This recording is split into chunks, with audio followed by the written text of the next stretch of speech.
2, 3. Hey, good morning, folks. This is Mikey Zena of Monarch and Magic Handmade Cast Nets. I thought I'd do a little video today. I'm going to start doing some different ones. I guess you'd call them maybe perhaps tricks of the trade. Anything that I can show you that will help you down the line, especially with Dacron, is another ball game compared to monofilament or I don't use that, but anyway, nylon. What I want to show you today is, first of all, the needles. You can see that I like a 15-inch needle. I use big needles because I'm anti-knot. I don't like a lot of knot. This net is 4 foot and about 4 foot and 3 inches. There's only 4 knots in it, and this is the 4th one right here where my finger is. So you can see that in any place I do have to cut out, I always take and use my on every knot. I use Miracle Nail. It's just a cheap fingernail polish. It's a clear, because a clear does this particular brand doesn't discolor. Some of the other ones, they will discolor. They'll start turning kind of a pink color over time. This will not. It's simply Miracle Nail. Get this from the dollar store for now $1.25 now. Anyway, with that said, the needles. The other thing I wanted to show you before we get too far is the gap. Working with Dacron, it's real fine, and you need a needle that's got a close gap in it. Like this one's got a close gap. You can't see it, but this one, you can see how wide that gap is. Now, I use this on my mullet nest with nylon. Hold it still. And if you can zero in on that, how wide it is between the tongue and that's the tongue and the size of the cage here. And now here's a shrimp net that's real narrow. I use this on the bait nets and shrimp nets. You can, with that color, I don't know if you can pick that up, how narrow that is, but that's what you want. And these are 15-inch needles. That's what I use, 14, 15 inches. And I'm gonna put these aside. I think I just showed you a point there anyhow. Now, all right, what I've done, my topic here today is periodically, in the course of making a net, it's a good idea, although it's not a necessity. I wouldn't call it a necessity. It's just probably a good idea to do it. Periodically, you want to swap ends. So when you run out of line, I don't know, can you zero in on that knot, Phil? Hold it steady. I'm gonna point at it. There's a knot right there. That's where I ended up. This last row, where I run out of line, and I tied out. You got him? Got it. All right. Now, what I want to do, I want to start this new needle full of cord. I'm gonna start this on the opposite side. Instead of fooling around cutting mashes, counting mashes, you just take it like this. Just see what I'm doing? You just take your 2 hands and just gently, and I guarantee you, when I get to that other side, if you count the mashes, they won't be 5 or 6 difference. So I'm gonna go slap to the other side of this net. By the way, this is going to be a 8-foot red, white, and blue. I couldn't get a true red. You can't find it in the Dacron. There is one available. See, I went all the way around that net. I'm gonna come down in here, and I can't worry about dead center because I have to start. I want to start right here by the widening. I'm gonna start this 2 meshes over from the widening. Now I'm gonna take my needle. I'm gonna pick up that mesh. I'm gonna come through there. You know how to do this. This is not nothing new. This part of it anyway. I like to leave about a 4-foot tail as a rule. That way I've got plenty of line because when I run out of cord, normally I don't cut out like I did on this one. I run out just probably a foot or so of line, worked out really great. So when I cut out, and I started on the opposite side, what this does, it kind of keeps you from, you know, no matter how hard, how much you tie out, in and out, in one spot, it has a tendency to want to get a little bit longer than the opposite side. So it's good to do this periodically once in a while. And now what I'm going to do is to tie back in. I'm just going to take a simple, and that's all I use is one simple little knot and snug that nice and tight. And I'm ready to, oops, in my pocket. I'm ready to slide my gauge up there and take off. I would just come up here like this and start knitting again. I hope that helps you. It's not something, like I said earlier, that's ultra important that you do that. And by the way, I don't know if I've introduced you to my mullet cat, Teddy. That cat ain't never eat a piece of fish in his life, and he's 13 years old. I call him a mullet cat. I had a brother-in-law, he had a dog, he called him his mullet dog. He used to take him over to the beach and you know, he'd catch fish and dump them out on the ground, you know, dog, he'd be grabbing at them and everything else. So he called him his mullet dog. All right, with this net here, it's going to be a red, white, and blue. Now, I'm on the red now. There's 32 rows of it's a dark pink. It's the closest thing I could get to a red, but it's nice. And then the white, of course, I did get the white. No trouble finding the white, and then no trouble finding the blue. I'll finish it up with the blue. So it's going to be patriotic. This guy apparently is patriotic. He wanted red, white, and blue, as close as I could get to it. You got that? Yep. So Got it. with that said, it's going to be a red, white, and blue. Be 32. What is it? 96 inches and 8 foot. 96. So it's going to be 32 times 3 will give me my 96 inches. I think I'm down. I think that's 20 inches of white so far. I got another 12 to go. But anyway, that's where we're at on that. I want to do these little different things as we go along. I was looking at something this morning. I watch my eBay stuff a lot. I'm always looking for antique nets or tools, you know. I found some really old stuff on there over the past few years.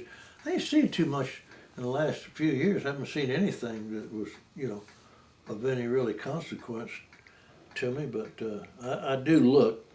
But something caught my eye, and that was this advertisement for a 10.5 foot net for $28 and change, free shipping. What? So I click on it and try to figure out, you know, what in the world is this thing, other than I know it's a piece of junk, because you can just look at it and see it's a piece of junk. But in reality, the 10 foot turns out to just a little over 5, the way they figure. So you're buying a 5 foot net, and guess what? It weighed less than 4 pounds. Well, come on, you know. But anyway, and man, the quality, it was pathetic.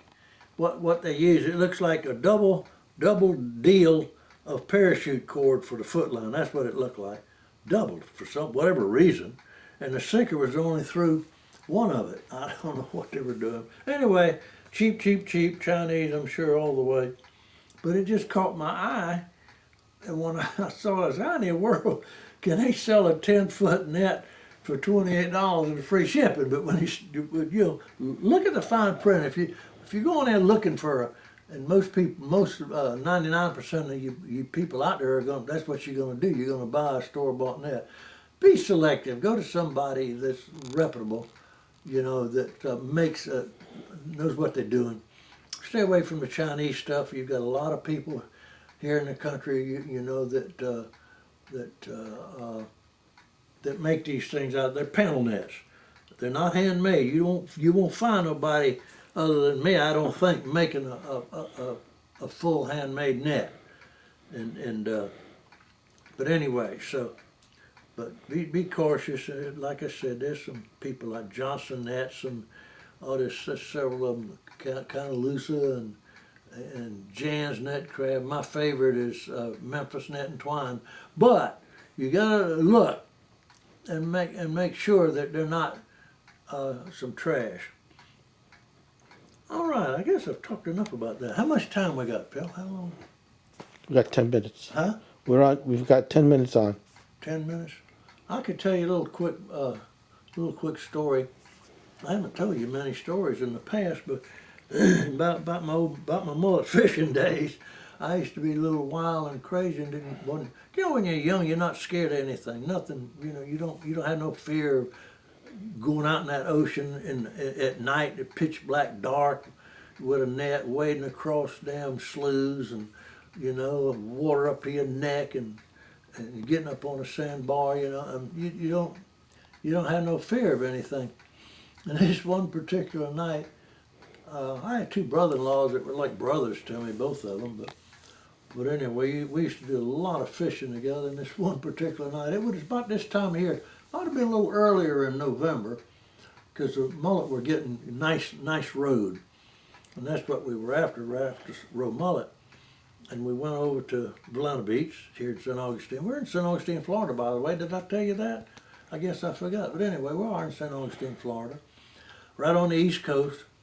And we all had beach buggies, skeeters they call them. Why they call it a skeeter, I don't know. But it was just an old ragged out Model A Ford or some other older car that you would strip down and get the wheels widened on it, where it would put wider tires on it, where it would, and you'd bag them a little bit where it'd sit on top of that sand. You could just go. So anyway, we was over there this one night, and at night you shine a spotlight in the water, and if it runs across a fish, he's going to jump. A mullet's not going to stay in the water when that light hits him. He's going to jump. And so we was riding along, and it was low tide, and there was what we call a slough. A slough is nothing. It's a trough, because your longshore current over with doing a northeaster will dig out that sand along, and it's called what they call a slough. And it's just a body of water that it may be anywhere at low tide. It may be anywhere from knee deep to up to your neck. Then you get up out of it onto a sandbar, and then of course the sandbar goes out into the ocean. Anyway, this particular night we was going along, and man, he had the light in the water, and great day. We come across this man, these roe mullet. They were on the sandbar. They weren't in the slough. And I think I found out why here in a little bit when I get to the end of the story. But I said, man, get the light out. So we stopped the old car, and me being the youngest and the dumbest, I volunteered to go across that slough. And that particular time, I normally never fish with an 8-foot net. Normally always fish with a 7.5 foot net, surf fishing. This particular night, I took that 8-foot net because, catch a few more fish, especially with the roe mullet. And so I got out. I got that net all ready to go to cast. I got it, ready to cast and up against my chest. And so I said, don't shine that light out there no more. Scare them, So I started to cross that slough. And it was, usually there's little holes. You'll step in a hole. You may go from knee deep to waist deep or more right quick. And anyway, this thing was particularly deep, and tide was low. There was times I was up to my neck before I eased out, so that was great when I started feeling that sandbar, you know, and I climbed up on that sandbar. And as soon as I got up on that sandbar, which probably about knee deep, as soon as I got on that sandbar, them fish went crazy. I mean, they was running into me. So I just took my time and I took that net and I made just a perfect pancake throw right on them. And holy cow, I mean, that net just come alive. So I just took my time bagging it. English net, you want to take your time and bag it. And make sure it forms that bag and they run in that bag and don't get out from underneath it. So man, I hollered at him. I hollered at my brother-in-law and I told him, I said, Billy, I said, put the light